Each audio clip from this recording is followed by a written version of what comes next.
मुंशी प्रेमचंद द्वारा रचित कहानी बड़े भाई साहब में आपने देखा कि जब छोटा भाई हॉस्टल से मौका पाते ही बाहर निकल जाता था और जब वह लौट कर आता था तो बड़े भाई की उसको डांट पड़ती थी और वे उसको इस प्रकार डांटते थे कि वह कहते थे कि अगर इस तरह से तुम्हें समय बर्बाद करना है, इस तरह से पढ़ाई करनी है तो तुम घर क्यों नहीं चले जाते, वहाँ पर जाकर मज़े से गुल्ली डंडा खेलिए, लेकिन अगर इस तरह पढ़ाई करनी है तो यहाँ मत रुकिए और दादा की गाढ़ी कमाई के पैसे बर्बाद मत कीजिए।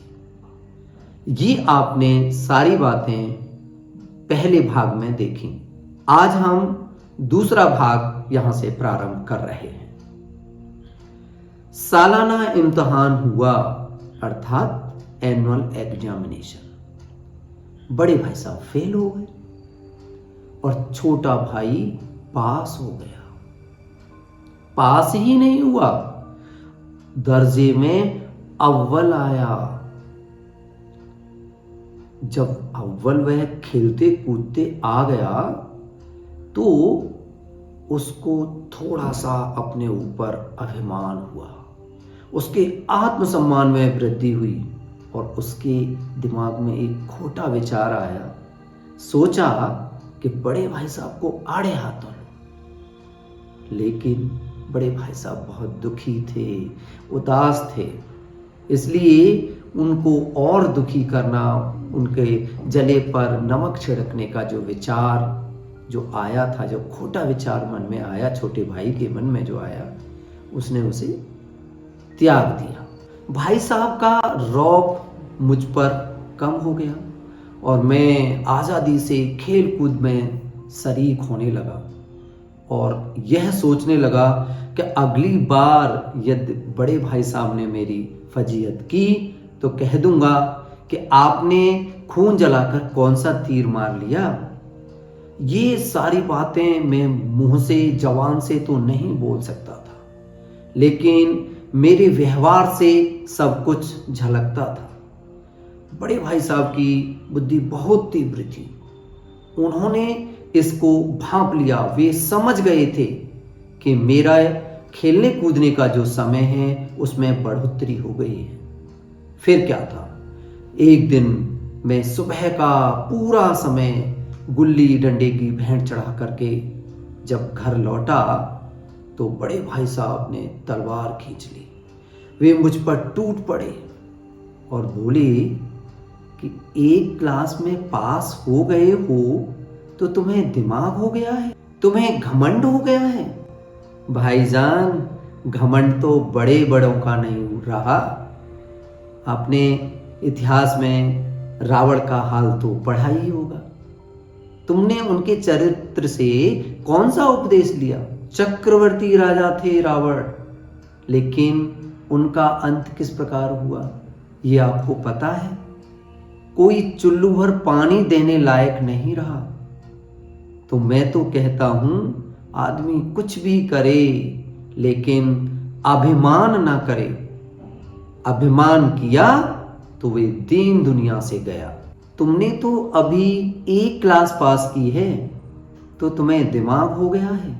और सुनो, ये जो तुम पास हुए हो, तुम अपनी मेहनत से पास नहीं हुए हो। ये तो अंधे के हाथ बटेर लगने के समान है। और सुनो कि ये जो अंधे के हाथ जो बटेर लगती है ना, वो बार बार नहीं लगती, बार बार पास नहीं हो पाओगे। सफल खिलाड़ी वह होता है जो हर बार सफल हो, जिसका कोई निशाना खाली न जाए। मेरे फेल होने पर मत जाओ। जब तुम मेरे दर्जे में आओगे तो तुम्हें सब पता चल जाएगा कि मेरे दर्जे की पढ़ाई कितनी कठिन है। जब इंग्लिस्तान का इतिहास पढ़ना पड़ेगा, बादशाहों के नाम याद रखने पड़ेंगे।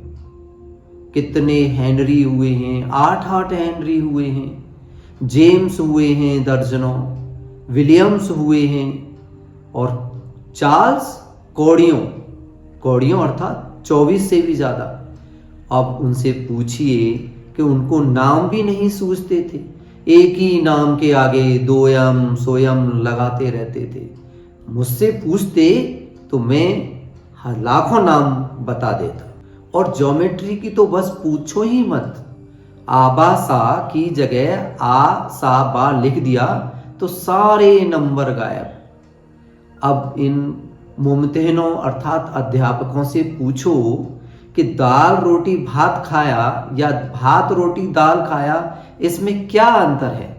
लेकिन इन परीक्षकों को क्या परवाह, वे तो वही देखते हैं जो पुस्तक में लिखा है, और वे चाहते हैं कि लड़के अक्षर अक्षर रट डालें, और इस रटंत का ही नाम उन्होंने शिक्षा रख छोड़ा है। और आखिर इन बेसिर पैर की बातों को पढ़ने से फायदा, इस रेखा पर लंब गिरा दो तो आधार लंब से दुगना होगा। पूछिए इससे प्रयोजन, इससे लाभ क्या है, इसका उद्देश्य क्या है। दुगना नहीं चौगुना हो जाए मेरी भला से। लेकिन परीक्षा में पास होना है तो ये सब खुराफात करनी पड़ेगी, अर्थात ये सब चीजें आपको सीखनी पड़ेंगी। अब कह दिया कि समय की पाबंदी पर निबंध लिखो जो 4 पन्नों से कम ना हो। अब आप कॉपी सामने खोले और कलम हाथ में लेकर उसके नाम को रोइए। और कौन नहीं जानता कि समय की पाबंदी बहुत अच्छी बात है, इससे आदमी के जीवन में संयम आ जाता है, दूसरों का उस पर स्नेह बढ़ जाता है और उसके कारोबार में प्रगति होती है। लेकिन इस जरा सी बात पर 4 पन्ने कैसे लिखें। जो बात एक वाक्य में कही जा सके उसे 4 पन्नों में लिखने की जरूरत ही क्या है। मैं तो इसे हिमाकत कहता हूं। ये तो समय की किफायत नहीं बल्कि उसका दुरुपयोग है कि व्यर्थ में किसी बात को ठूंस दिया जाए। हम चाहते हैं आदमी को जो भी कुछ कहना हो चटपट कह दे और अपनी राह बने। आपको 4 पन्ने रंगने ही पड़ेंगे। अगर आपको कह दिया कि आपको समय की पाबंदी पर निबंध लिखना है तो 4 पन्ने, और वो भी कहते हैं कि संक्षेप में लिखो, और पन्ने भी कैसे होने चाहिए, फुल स्केप का आकार के। तो ये बताइए, ये अत्याचार नहीं है तो क्या है। अनर्थ तो यह है, फिर कहा भी जाता है जैसा कि मैंने पहले कहा कि ये संक्षेप में है। अब बताइए, जब संक्षेप में 4 पन्ने लिखने हैं, अगर विस्तार से लिखना होता तो कम से कम 100-200 पन्ने लिखवाते। अब कहते हैं कि तेज भी दौड़िए और धीरे धीरे भी। उल्टी बात है कि नहीं। बालक भी इतनी सी बात समझ सकता है, लेकिन इन अध्यापकों को इतनी तमीज नहीं, और ऊपर से कहते हैं, दावा करते हैं कि हम अध्यापक हैं। मेरे दर्जे में आओगे तो लाला ये सारे पापड़ बेलने पड़ेंगे, और तब तुम्हें आटे दाल का भाव मालूम होगा। यहाँ पर कितना बढ़िया मुहावरा प्रयोग किया है, आटे दाल का भाव, अर्थात वास्तविक स्थिति से अवगत होना। अर्थात जब तुम मेरी क्लास में आओगे तब तुम्हें सही स्थिति का ज्ञान होगा। इस दर्जे में अव्वल आ गए हो तो जमीन पर पांव नहीं रखते।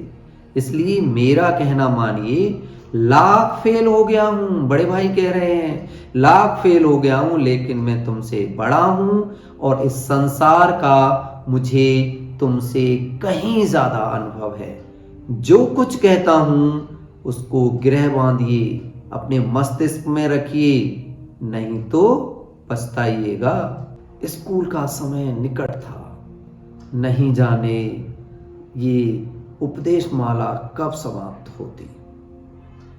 भोजन आज छोटे भाई को निस्वाद सा लग रहा था, अर्थात उसे भोजन में कोई स्वाद ही नहीं आ रहा था। मैं सोच रहा था कि पास होने पर इतना तिरस्कार हो रहा है, इतना अपमान हो रहा है, इतनी डांट फटकार पड़ रही है, तो फेल हो जाने पर तो शायद प्राण ही ले लिए जाते।